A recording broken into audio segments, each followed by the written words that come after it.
Welcome to Comic Station, issue number 72 for May 14, 2014.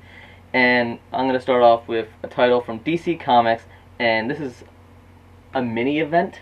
Is probably the best way to put this. This is Superman Doomed, number 1. And as you can get from the title, Doomsday is back. He has been already in some of the other titles as well. And he's bigger and badder and more deadly than ever, and they're basically the big thing about this. It's a one-shot. Is that Superman has to make a decision in some events, and they've toyed with it a little bit before about what is morally right and what Superman's moral code can allow and so forth, and really that's what this is all implying. And they set up really well about Doomsday being this giant force of nature, and he's even causing even worse devastation than he's caused in the past. How many times that he's shown up? A few. And in the end, it leaves off with basically there's an impact. There's going to be something that ripples across the titles, and obviously there's Superman, Wonder Woman, and Action Comics, and they all have these little icons on the top that say Doomsday Infector or stuff like that. And so it does go across these little titles. That's why I'm considering it a mini event. Mm-hmm. So if you've been reading the Superman titles and you really want to see what is causing some of those ripples, then check it out. Otherwise, you can kind of get the idea. Yeah. I mean, for those of you old enough, going back into the death of Superman. Oh, I definitely recommend, if you haven't already, getting that. I have the omnibus that's massive, and I love it. Yeah, it was a great story at the time. Whether or not this turns into something equal, we'll wait and see. But I mean, I'm looking forward to it. I mean, that is the most iconic description when people always go, "Nobody ever stays dead," as Superman died, and that's right. Of course, he's back. Obviously. All right. For me, we start off with a Marvel title, brand new, number 1, The Deadly Hands of Kung Fu. So, back in the 70s, apparently we're rehashing old stuff. That is just like when I think of generic name generators. That's just one of those. Yeah, I mean, this originally, back in the 70s, was a takeoff of Bruce Lee. Here it is, they've modernized it. I mean, it's typical Marvel, artwork's decent. When our good friend here is not part of the Avengers, he does some freelance stuff, and one of the old places that he worked, one of his good friends and lovers, I guess would be the term for it, was killed. So of course he leaves the Avengers to go and see. He goes to England and sees what, tries to figure out what was she into, and basically this just goes from there. He runs into some typical bad guys. Of course, it'd be the Chinese Triad in this case, with their own mini superpowered people, and MI6 is following him to see if he will lead them to whomever. So, he's the ultimate living weapon. I guess he's another form of Iron Fist. Yeah, I was just going to say, isn't that supposed to be Iron Fist is the ultimate living weapon? Yeah, I mean, it's just these guys, and they're both Marvel titles, so, I mean, take your pick. Do you want your Iron Fist, or do you want your Bruce Lee. I mean, I don't know. It was fine. I mean, it killed 10 minutes of my time, and I would probably pick up number 2 just because it was there in front of me. I wouldn't go out of my way to get it, so I don't know how much of a ringing endorsement that is, but I mean, it's passable. I think it bothers me that I'm seeing old stories just, we're out of ideas. It's like the movies. We're out of ideas. Well, with Marvel, as everyone is well aware, just keeps bringing them out, it's kind of not surprising. No, it's not. And like I said, you may like it. It's just not something that really grabbed my attention. Yeah, so is it, if you like Kung Fu, like the old movies, old Kung Fu, is that where it leans more towards it, because even the bad guys are using, even though the weapons that they use may be a little more modern, it still reminded me of old time, whether they were nunchucks or different types of, they were those types of weapons. He just happens to be better at everything than everybody. It actually kind of appealed to me more if they really went a lot more with the 70s action movie line. I mean, I guess you could look at it like that.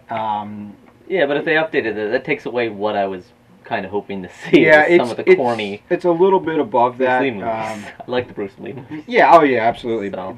It's a little bit above it, not completely. So. Oh well.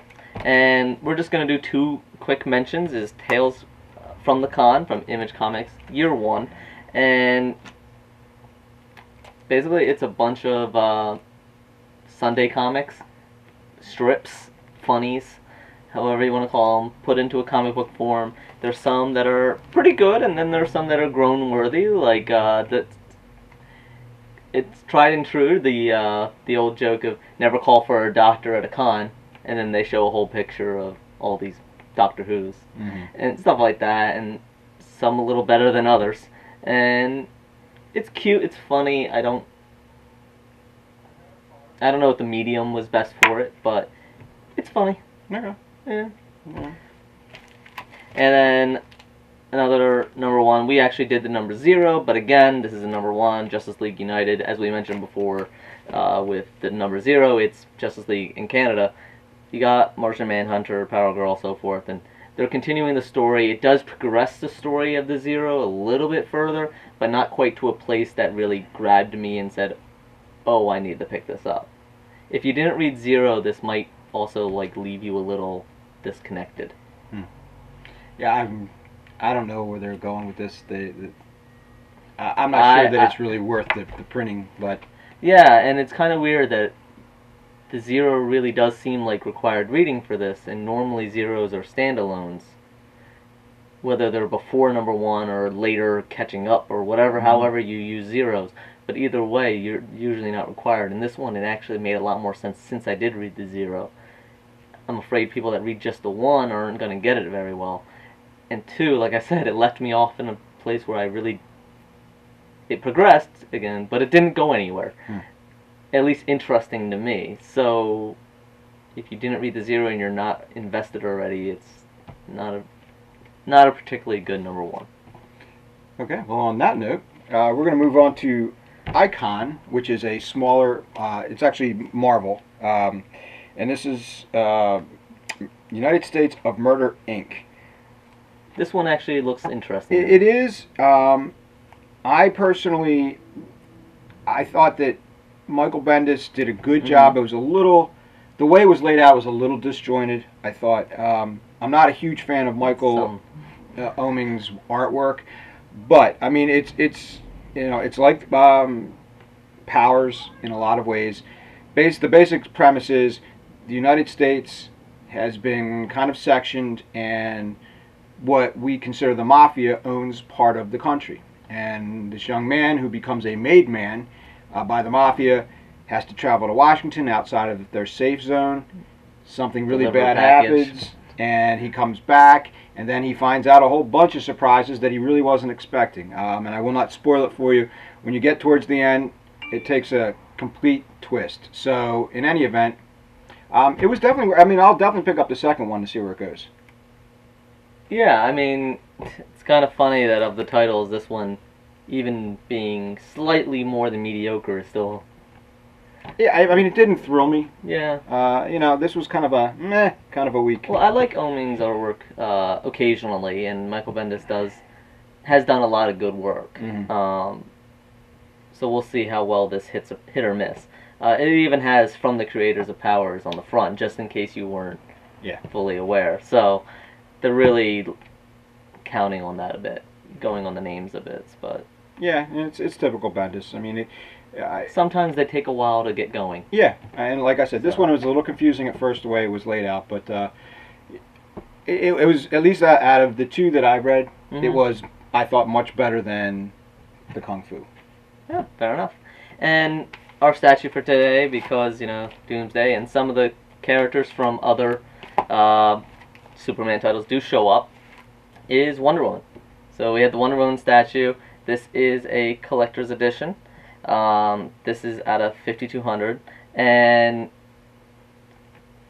it's got a little rope here. That does seem like it's probably very likely to break if you move it too much. It's not going to bend too much. Pegs hold her in. Otherwise, decent statue. The face is a little It's good. It's fine. It's a little off to me though, just for some reason that I can't really put my finger on it. Yeah, I feel the same way. Otherwise, the lines are good. The only thing that's a little weird to me is like when the boots meet the leg, there's a little line, and same thing. I get it's supposed to be like the clothing is separated, but it really just feels like it was kind of like pieced together, and then. But otherwise, it feels solid, so it doesn't feel like they pieced all the parts together. Just when you get up close, that's how it looks. From far away, the lines do well separating them, but either way. And then, of course, the amount of hair on her is yeah, from funny. this particular perspective, it's from the back, yeah, pretty impressive. Yeah, that's a lot of hair. So, it's a good statue. Not the best, not the worst that I've seen in Wonder Woman. Agreed. I like the base, though. Base is cool. Base is cool. So, and of course, if you want to read some reviews, there are a number of reviews up on frontwardsgamer.com. Lito's done a few up there. Go check them out. And as always, thank you very much. Leave any comments. Let us know what you think. Anything else? Any comments that we didn't read this week that you think we should have? Anything coming up that you're excited about? What do you think of the new Spider-Man movie? Haven't seen it yet. I haven't seen it yet either. So, I actually just got around to seeing the first one like 2 or 3 weeks ago. I haven't even seen that one yet. It just speaks to you, you know? Mm-hmm. I mean, after the whole trilogy for Spider-Man before, I just kind of... But the first Amazing Spider-Man #1 was surprisingly good, so I actually am a little more interested after seeing the first one. Yeah. I wanted to see this. So Sure, let us know I'll what you catch think up. about it. Yeah, I'll sure. catch up. All right. So, thank you very much, and we will see you next week. This has been Comic Station. Thank you very much. See ya.